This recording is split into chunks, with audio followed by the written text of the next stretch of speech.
Ito ay isang epektibong paraan upang mas maunawaan ng kausap ang ipinahahayag na mensahe.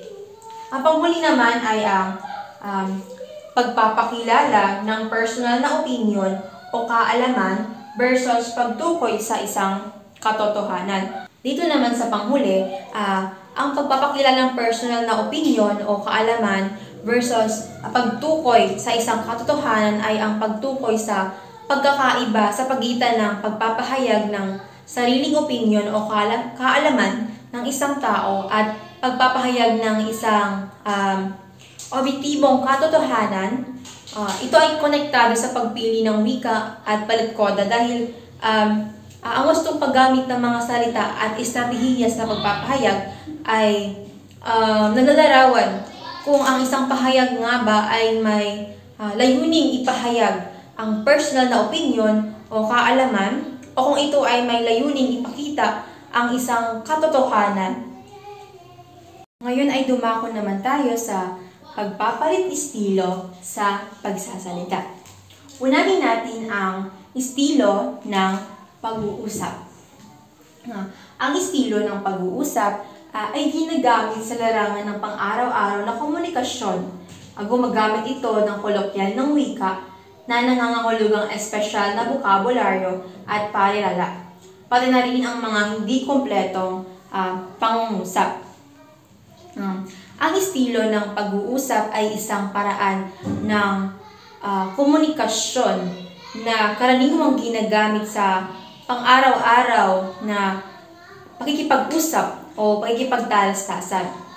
Ito ay sumasalamin sa casual at informal na paraan ng pagsasalita na kung saan ang mga tao ay gumagamit ng kolokyal na wika, espesyal na bokabularyo at mga hindi kumpletong pangungusap upang ipahayag ang kanilang mga ideya at damdamin. Ito ay naglalaman ng mga salitang kalye, slang at iba pang mga tuntunin ng wika na karaniwang hindi ginagamit sa mga formal na sitwasyon o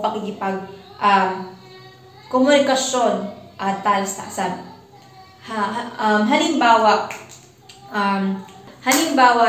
Halimbawa dito sa estilo ng pag-uusap. Sobrang saya nung party kagabi, di ba? O di kaya naman, grabe, ang intense nung eksena sa pelikula kanina. O di kaya, bro, musta na? Anong balita sa'yo? O diba? Sa pagpapalit estilo sa pagsasalita, mahalaga ang pagkakaroon ng kaalaman sa tamang konteksto at sitwasyon upang maiwasan na rin ang hindi pagkakaunawan o pagkakamali sa pagkipag-usap. Ito ay isang paraan ng pagpili ng wika at palit-koda na nagtatampok ng pagiging kaaya-aya at mga kaugnay sa kaibigan, pamilya, at iba pang malalapit na kasama sa araw-araw na buhay. Alam naman natin na ang wika ay buhay. Nagbabago habang patuloy na umuunlad ang ating bansa. Ganon din sa ating pananalita. Nagbabago ito depende sa sitwasyon.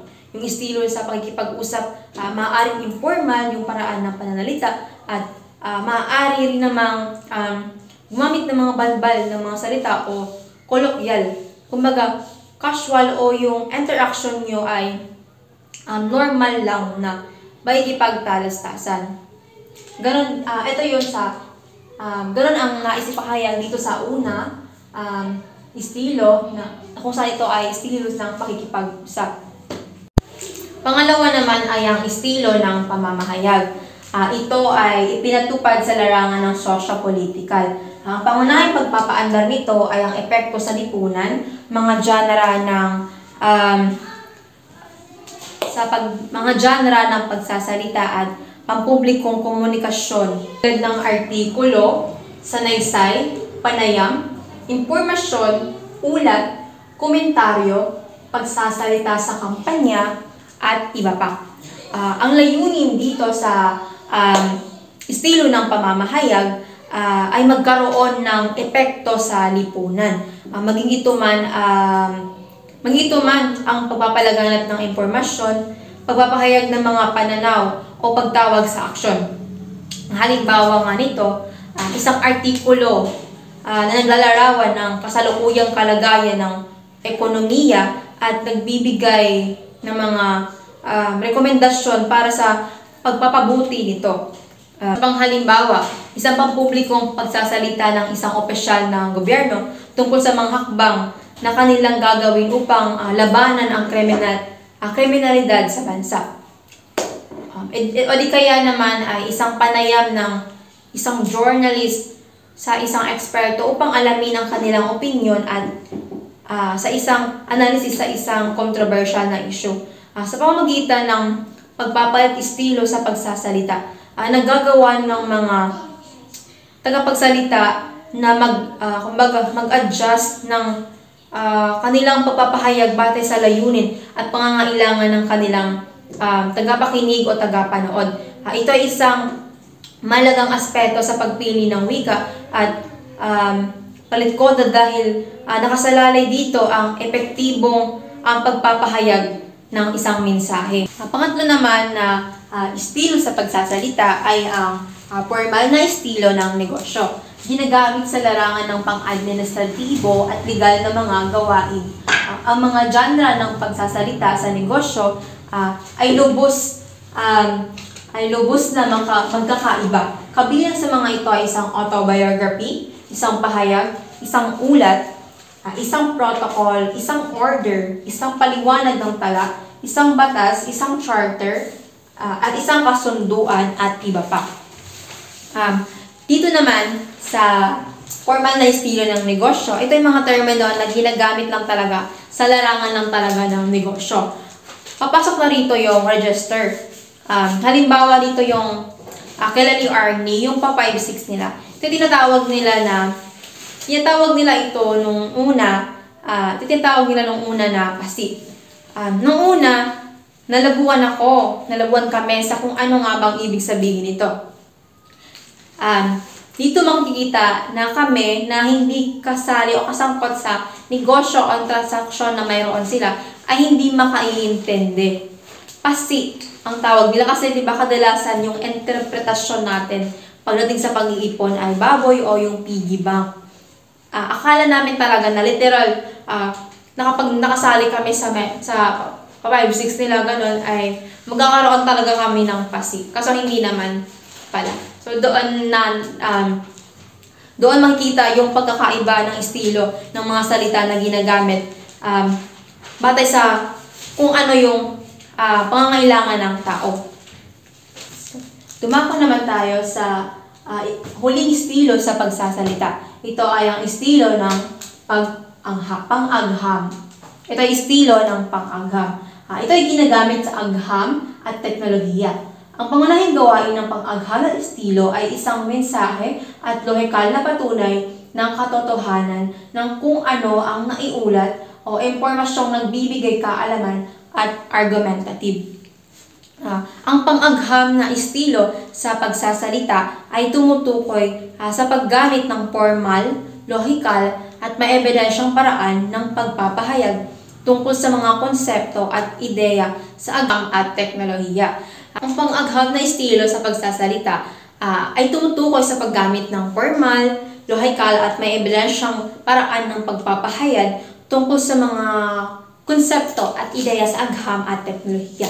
Ito ay nagsisimula sa pagbibigay ng mga obserbasyon, pagsusuri ng mga datos, at paglalapat ng mga prinsipyo ng agham upang magbigay linaw sa isang paksa. Halimbawa, sa halip na gamitin ang mga salitang mainit at malamig, maaaring gamitin ang temperatura sa isang konteksto. Ang ganitong paggamit ng mga technical na salita ay naglalayong mas maipahayag ng eksaktong kahulugan at impormasyon sa mga taong may kaalaman sa larangang iyon. So nakadepende siya o nakadepende ito sa sitwasyon ng pananalita. Halimbawa, kapag nag-uusap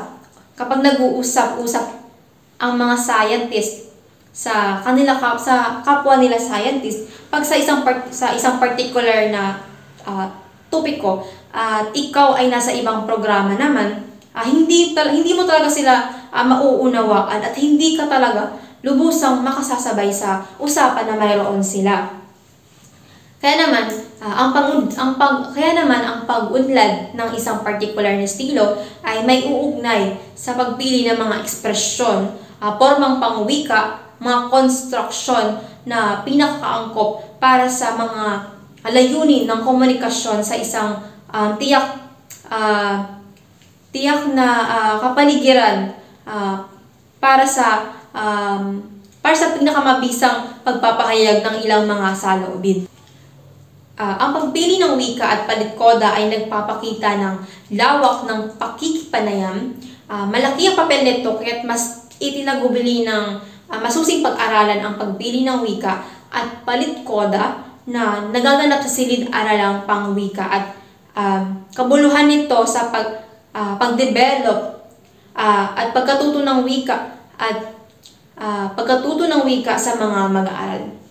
Sa makatuwid, ito ay may malaking papel na ginagampanan sa isang lipunan dahil sa tulong ng wikang ating ginagamit sa pakikipagtalastasan, tayo ay malayang napapalitan o naipahahayag ang ating saloobin, ang ating sariling damdamin at emosyon. Hindi natin maipagkakaila na sa mga nakalipas na panahon, kaunti lamang ang wika, ngunit sa makabagong dulog ng komunikasyon, iba-iba na ang nagsipag-usbungan, lalo na ngayong panahon, sa modernong panahon. Ang buod nito ay tumatalakay sa kahalagahan ng pagpili ng wika at palitkoda sa pagpapahayag ng damdamin at emosyon, pati na rin sa pagpapalawak ng kaalaman at kasanayan sa wika sa loob ng silid-aralan. Ipinapakita nito ang pangunahing papel ng wikang ginagamit sa pakikipag-ugnayan at ang implikasyon nito sa pag-unlad ng komunikasyon at pagkatuto ng wika ng mga mag-aaral. Sa kabuuan, ipinapakita na ang pagpili ng tamang wika at palitkoda ay naglalarawan hindi lamang ng pagkakaroon ng sapat na kaalaman sa wika, kundi pati na rin ng kakayahan na may pahayag ng malinaw at wasto ang mga damdamin at saloobin sa iba't ibang konteksto ng pakikipagtalastasan. At doon lamang po nagtatapos ang aming pag-uulat patungkol sa paksa na pagpapalit wika at palitkoda. Maraming salamat sa inyong pakikinig. Muli ako nga pala si Binibini Charlene Simingote,